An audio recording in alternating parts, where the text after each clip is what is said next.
ഹോർമുസിൽ Iran കപ്പലുകൾക്ക് ഏർപ്പെടുത്തിയ ഉപരോധം ദീർഘിപ്പിക്കാൻ നീക്കങ്ങൾ ആരംഭിച്ച അമേരിക്ക.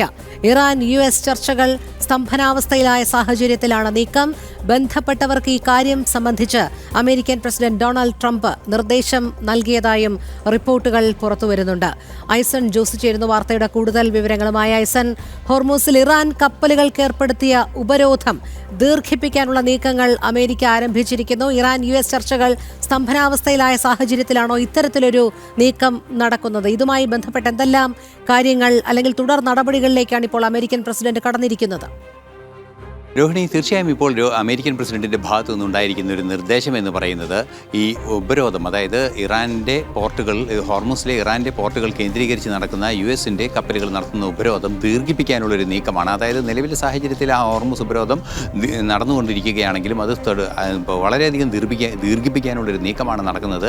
അത് സംബന്ധിച്ച നിർദ്ദേശം ട്രംപ് നൽകിയതായി, അതിൻ്റെ സാധ്യതകൾ പഠിക്കുന്നതിനും അതിന് ഒരുങ്ങാനുമുള്ള നിർദ്ദേശങ്ങൾ നൽകിയതായാണ് ഇപ്പോൾ അന്താരാഷ്ട്ര മാധ്യമങ്ങളെല്ലാം തന്നെ റിപ്പോർട്ട് ചെയ്തിരിക്കുന്നത്. മറ്റൊരു നിർണായക ഇടപെടൽ ഉണ്ടായിരിക്കുന്നത് ഈ സാഹചര്യത്തിൽ, അതായത് നേരത്തെ നമുക്കറിയാവുന്നതാണ്, ഈ ചർച്ചകളെല്ലാം തന്നെ വഴിമുട്ടിയ ഒരു സാഹചര്യമുണ്ട്. ഇറാൻ തുടർ ചർച്ചകൾക്ക് തയ്യാറല്ലാത്ത ഒരു സാഹചര്യമുണ്ടായിരുന്നു.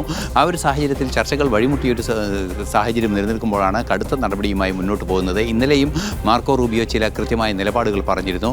ഇറാൻ്റെ കപ്പലുകളെ മാത്രമാണ് നിയന്ത്രിക്കുന്നത് അല്ലെങ്കിൽ തടയുന്നത്, ഇറാൻ്റെ പോർട്ടുകൾക്ക് മാത്രമാണ് ഉപരോധം ഏർപ്പെടുത്തിയിരിക്കുന്നതെന്നും അദ്ദേഹം അറിയിക്കുകയും ചെയ്തിരുന്നു. അത്തരത്തിൽ ഇറാൻ്റെ പോർട്ടുകൾക്ക് ഉപരോധം ഏർപ്പെടുത്തുമ്പോൾ സ്വാഭാവികമായും ഇറാനിൽ നിന്നും എണ്ണ പുറത്തേക്ക് പോകാതിരിക്കുകയും ഇറാനെ സംബന്ധിച്ചിടത്തോളം വലിയ പ്രതിസന്ധികൾ ഉണ്ടാവുകയും ചെയ്യുമ്പോൾ വീണ്ടും ഒരു സമ്മർദ്ദത്തിൻ്റെ ഭാഗമായി ആ നടപടി മുന്നോട്ട് കൊണ്ടുപോയി ഇറാനെ നിയന്ത്രിക്കുക എന്ന ഒരു നീക്കം തന്നെയാണ് ട്രംപിൻ്റെ ഭാഗത്തു നിന്നുണ്ടാകുന്നത്. മറ്റൊരു നീക്കം കൂടി അമേരിക്കയുടെ US ട്രഷറി ഡിപ്പാർട്ട്മെൻറ്റിൻ്റെ ഭാഗത്തു നിന്നുണ്ടാകുന്നുണ്ട്. US ട്രഷറി ഡിപ്പാർട്ട്മെൻറ്റിൻ്റെ ഭാഗത്തു നിന്നുണ്ടായിരിക്കുന്നത് നേരത്തെ നമ്മൾ സൂചിപ്പിച്ചതുപോലെ ഷേഡോ കപ്പലുകൾ, അതായത് മറ്റു രാജ്യങ്ങളുടെ കപ്പലുകൾ വഴി എണ്ണ കൊണ്ടുപോകുന്നൊരു രീതിയുണ്ട്.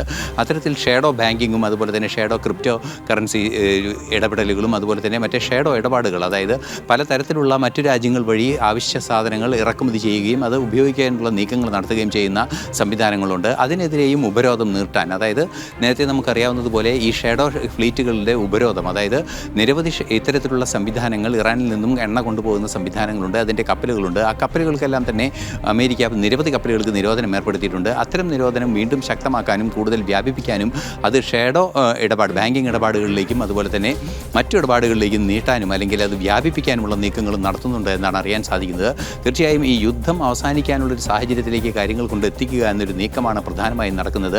ഇറാൻ്റെ സഹകരണം ഈ ചർച്ചകൾ സംബന്ധിച്ച് ഇല്ലാതിരിക്കുന്ന ഒരു സാഹചര്യം, അത് സ്തംഭിച്ചൊരു സാഹചര്യത്തിൽ തന്നെയാണ് കടുത്ത നീക്കങ്ങളുമായി അമേരിക്ക മുന്നോട്ട് പോകുന്നത്. ശരി, ഐസൺ ജോസാണ് വിശദമായ വിവരങ്ങൾ നൽകിയത്.